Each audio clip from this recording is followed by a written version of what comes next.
Assalamualaikum warahmatullahi wabarakatuh. Halo anak-anakku semua, apa kabar? Semoga kalian semua dalam keadaan baik dan senantiasa dalam lindungan Allah Subhanahu wa Ta'ala. Kita ketemu lagi dalam pembelajaran daring pada materi PPKN semester ganjil kelas 9. Sudah siap untuk pembelajaran hari ini? Pasti sudah siap. Mari ikuti saya. Anak-anakku, Indonesia merdeka 17 Agustus 1945. Semua orang Indonesia pasti tahu tentang kemerdekaan Indonesia. Sejak tanggal 17 Agustus 1945, bangsa Indonesia menjadi bangsa yang merdeka. Bangsa yang bebas menentukan nasibnya sendiri. Bangsa yang bebas mengatur pemerintahannya sendiri tanpa pengaruh penjajah maupun negara lain. Sejak itu berdirilah NKRI. Tahukah kalian apa syarat berdirinya suatu negara?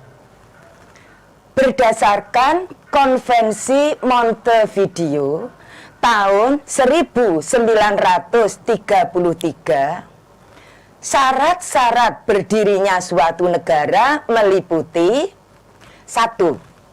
Mempunyai rakyat. 2. Mempunyai wilayah. 3. Mempunyai pemerintahan yang berdaulat. Anak-anakku semua, pembahasan kita kali ini berkaitan dengan syarat yang ketiga, yaitu pemerintahan yang berdaulat. Bab 3. Kedaulatan Negara Kesatuan Republik Indonesia. KD 3.3 memahami ketentuan tentang bentuk dan kedaulatan negara sesuai Undang-Undang Dasar Negara Republik Indonesia tahun 1945. Setelah kegiatan pembelajaran kita ini nanti, anak-anak harus bisa memahami. 1. Anak-anak memahami tentang pengertian, bentuk, sifat, dan teori kedaulatan. Yang kedua, anak-anak mengetahui tentang bentuk dan kedaulatan Negara Kesatuan Republik Indonesia. Yang ketiga, anak-anak memahami lembaga-lembaga negara Republik Indonesia menurut Undang-Undang Dasar Negara Republik Indonesia tahun 1945. Anak-anakku semua, dari pembelajaran bab sebelumnya, anak-anak masih ingat tentang pokok-pokok pikiran pembukaan UUD 1945. Ingat pokok pikiran yang ketiga, yaitu kedaulatan rakyat. Apa itu kedaulatan? Kata kedaulatan berasal dari bahasa Arab. Dari kata daulah, yaitu kekuasaan tertinggi. Kedaulatan itu sendiri artinya kekuasaan yang tertinggi dalam suatu negara untuk membuat undang-undang dan melaksanakannya dengan semua cara yang tersedia. Berikutnya kita lihat tentang bagaimana sifat kedaulatan. Secara pokok, sifat kedaulatan ada 4. Yang pertama, asli. Yang dimaksud asli di sini adalah kekuasaan tidak berasal dari kekuasaan lain yang lebih tinggi. Sifat yang kedua, permanen. Yang dimaksud permanen di sini adalah kekuasaan tetap ada selama negara itu tetap berdiri, walaupun pemerintah sudah berganti. Sifat yang ketiga, anak-anakku, tunggal. Yang dimaksud dengan tunggal di sini, kekuasaan merupakan satu-satunya dan tidak dibagikan kepada badan-badan yang lain. Sedang sifat yang terakhir tidak terbatas. Yang dimaksud tidak terbatas di sini artinya kekuasaan itu tidak ada yang membatasi. Jadi tidak dibatasi oleh kekuasaan yang lainnya. Berikutnya kita lihat tentang bentuk-bentuk kedaulatan. Kedaulatan dalam suatu negara terdiri dari dua bentuk. Satu, kedaulatan ke dalam. Dikatakan kedaulatan ke dalam apabila pemerintah memiliki kekuasaan untuk menyusun dan mengatur pemerintahannya sendiri sesuai dengan kehendak rakyat dan mengelola semua yang ada di wilayahnya, baik di darat, di laut, maupun di udara, untuk kemakmuran rakyatnya, sesuai dengan peraturan perundang-undangan yang berlaku. Sedang kedaulatan keluar, negara mempunyai kekuasaan untuk melakukan hubungan dan kerjasama dengan bangsa dan negara lain. Misalnya, menyatakan perang, membuat perdamaian dengan negara lain, atau mungkin menjadi organisasi internasional.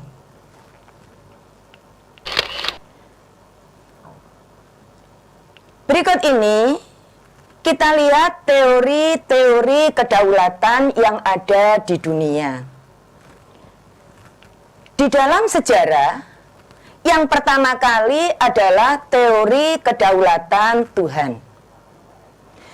Menurut teori ini, negara dan pemerintah mendapat kekuasaan tertinggi dari Tuhan. Tuhan secara kodrati menunjuk tokoh-tokoh untuk dijadikan pemimpin negara. Dan pemimpin negara ini menjadi wakil Tuhan di dunia. Pada abad pertengahan, kedaulatan Tuhan ini berkembang menjadi kedaulatan raja. Kekuasaan tertinggi terletak di tangan raja. Raja selaku wakil Tuhan. Kedudukan raja di atasnya konstitusi. Raja bisa bertindak bebas tanpa terikat konstitusi maupun aturan-aturan yang berlaku, bahkan agama sekalipun. Disinilah anak-anakku, raja bagaikan tirani bagi rakyatnya. Yang ketiga, teori kedaulatan negara.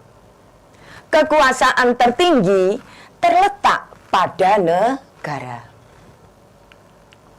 Yang keempat, teori kedaulatan hukum. Kekuasaan pemerintah berasal dari hukum yang berlaku. Yang kelima, teori kedaulatan rakyat. Kekuasaan tertinggi berada di tangan rakyat. Rakyat selaku pemegang kekuasaan tertinggi memberikan sebagian kekuasaannya kepada pemerintah yang dipilih oleh rakyat. Lah, pemerintah itu harus melindungi hak-hak rakyat.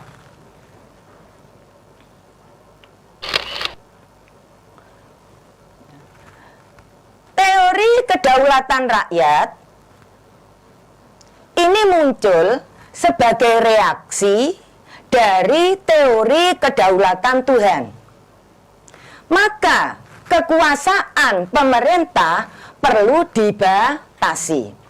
Seorang tokoh yang bernama Montesquieu berpendapat agar kekuasaan dalam suatu negara tidak berpusat pada satu tangan, maka kekuasaan dalam suatu negara dibagi dalam 3 kekuasaan yang terpisah.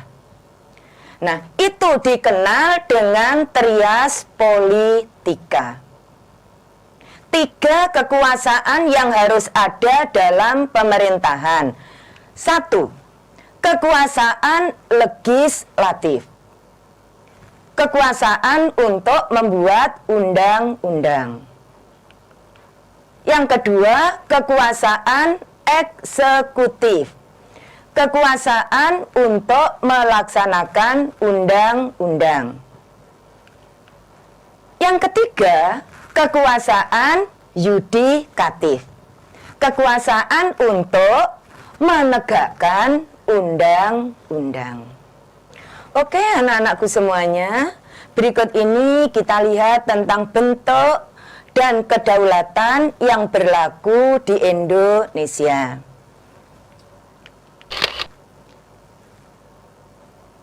Bentuk kedaulatan yang dipakai di Indonesia ada 2. Yang pertama adalah kedaulatan rakyat. Dasar hukum Indonesia menggunakan kedaulatan rakyat, kita bisa melihat di dalam pembukaan Undang-Undang Dasar Negara Republik Indonesia tahun 1945 alinea 4. Maka disusunlah kemerdekaan kebangsaan Indonesia itu dalam suatu susunan negara Republik Indonesia yang berkedaulatan rakyat. Nah ini. Yang kedua, di dalam Undang-Undang Dasar Negara Republik Indonesia tahun 1945 pasal 1 ayat 2.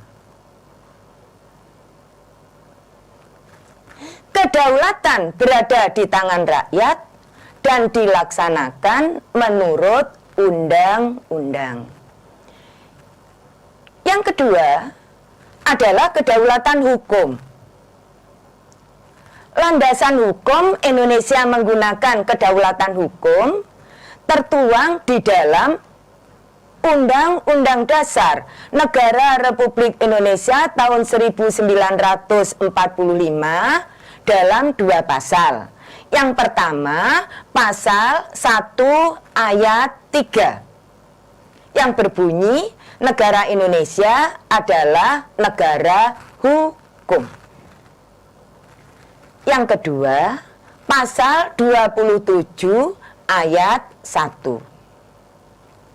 Segala warga negara bersamaan kedudukannya di dalam hukum dan pemerintahan dan wajib menjunjung hukum dan pemerintahan itu dengan tidak ada kecualinya. Jelas anak-anak? Jadi kedaulatan teori kedaulatan yang dipakai Indonesia ada dua, kedaulatan rakyat dan kedaulatan hukum. Berikutnya kita lihat bagaimana prinsip-prinsip kedaulatan negara Republik Indonesia. Nah, ada 6 prinsip di sini. Yang pertama, negara Indonesia adalah negara kesatuan yang berbentuk republik. Yang kedua, kedaulatan berada di tangan rakyat dan dilaksanakan menurut Undang-Undang Dasar. Yang ketiga, negara Indonesia adalah negara hukum.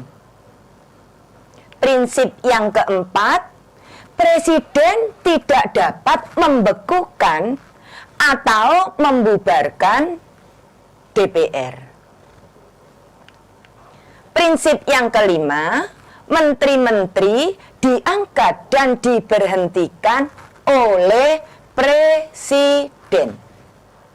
Yang terakhir, MPR hanya dapat memberhentikan presiden dan atau wakil presiden dalam masa jabatannya menurut Undang-Undang Dasar.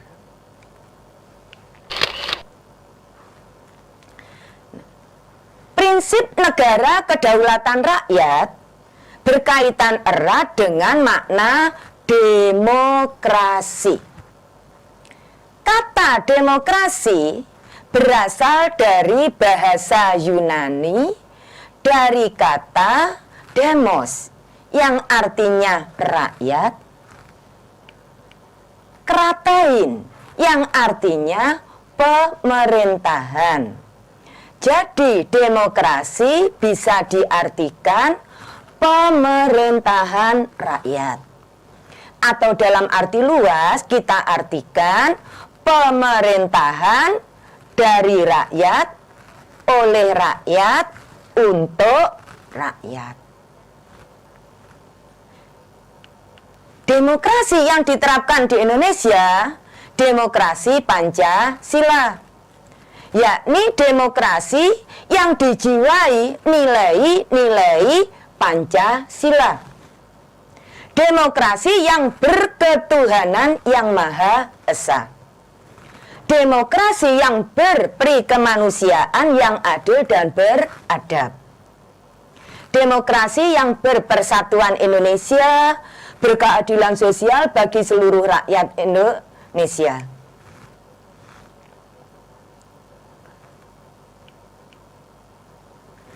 Adapun asas prinsip utama demokrasi Pancasila, anak-anakku, pengambilan putusan dengan musyawarah mufakat. Anak-anakku semua memahami kondisi politik yang ada di negara-negara di dunia. Kita bisa melihat bagaimana demokrasi itu diterapkan di seluruh belahan dunia.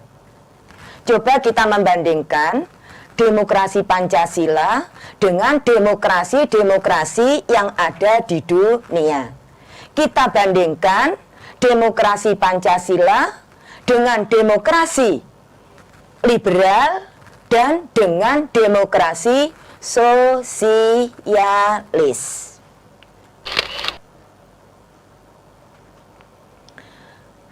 Kita perhatikan di dalam demokrasi Pancasila.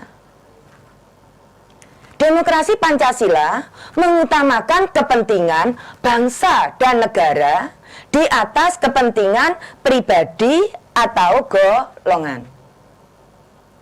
Sedangkan dalam demokrasi liberal mengutamakan kepentingan individu dan mendukung sepenuhnya usaha pribadi. Demokrasi sosialis mengutamakan kepentingan bersama dan mengabaikan kepentingan pribadi. Perbandingan yang kedua, dalam hal pengambilan keputusan. Di dalam demokrasi Pancasila, putusan diambil dengan musyawarah mufakat. Demokrasi liberal tidak. Putusan diambil dengan voting, pengambilan suara terbanyak. Sementara dalam negara yang menganut demokrasi sosialis, putusan diambil berdasarkan kehendak mayoritas. Masalah agama bagaimana anak-anakku? Nah, di dalam demokrasi Pancasila, antara masalah agama dengan kehidupan bernegara menjadi sesuatu yang tidak terpisahkan. Ini berbanding terbalik dengan demokrasi liberal.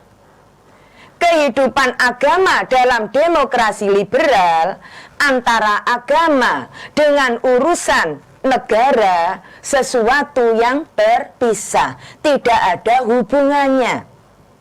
Negara sekuler. Sementara dalam negara yang menganut demokrasi sosialis tidak mengenal agama, ateis.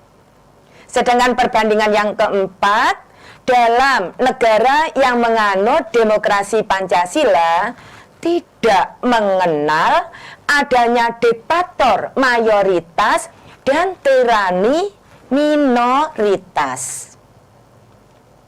Dalam demokrasi liberal, keputusan ditentukan oleh kesepakatan individu. Dalam demokrasi sosialis, suara kelompok besar menentukan segala-galanya. Bagaimana pelaksanaan demokrasi di Indonesia? Demokrasi di Indonesia dilakukan dua cara, demokrasi langsung dan demokrasi tidak langsung. Demokrasi langsung apabila rakyat memberikan suaranya secara langsung. Misalnya, memberikan suara pada saat pelaksanaan pilihan presiden, memberikan suara pada saat pelaksanaan pilkada, atau mungkin dalam pelaksanaan pilkades. Demokrasi tidak langsung, adanya lembaga perwakilan rakyat yang bertugas menyampaikan aspirasi rakyat, menyampaikan amanat rakyat dalam pemerintah. Anak-anak, kita lihat contoh di sini. Ini adalah contoh pelaksanaan demokrasi langsung, pilihan presiden, pilihan gubernur Jawa Timur, pilihan bupati dan wakil bupati Jombang. Berikut ini adalah skema pemungutan suara. Ini adalah pemilihan wakil-wakil rakyat yang duduk di dalam DPR, MPR. Kita lihat partai politik peserta pemilu. Nah, wakil suara rakyat diwakili oleh lembaga-lembaga yang duduk di MPR, DPR, DPD, kalau di daerah ya DPRD.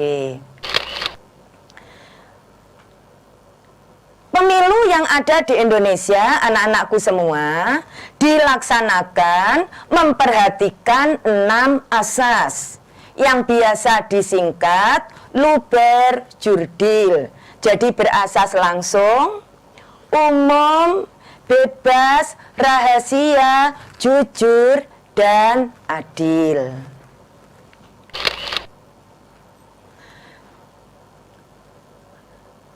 Pelaksana kedaulatan di negara Indonesia adalah rakyat dan lembaga-lembaga negara yang berfungsi menjalankan tugas-tugas kenegaraan sebagai representasi kedaulatan rakyat serta pemegang kekuasaan pemerintah. Lah, lembaga-lembaga negara itu yang mana? Nah, inilah anak-anakku, lembaga-lembaga negara dalam sistem ketatanegaraan menurut Undang-Undang Dasar Negara Republik Indonesia tahun 1945. Ada garis putus-putus, yang atas itu lembaga negara yang berkedudukan di pusat, yang bawah berkedudukan di daerah.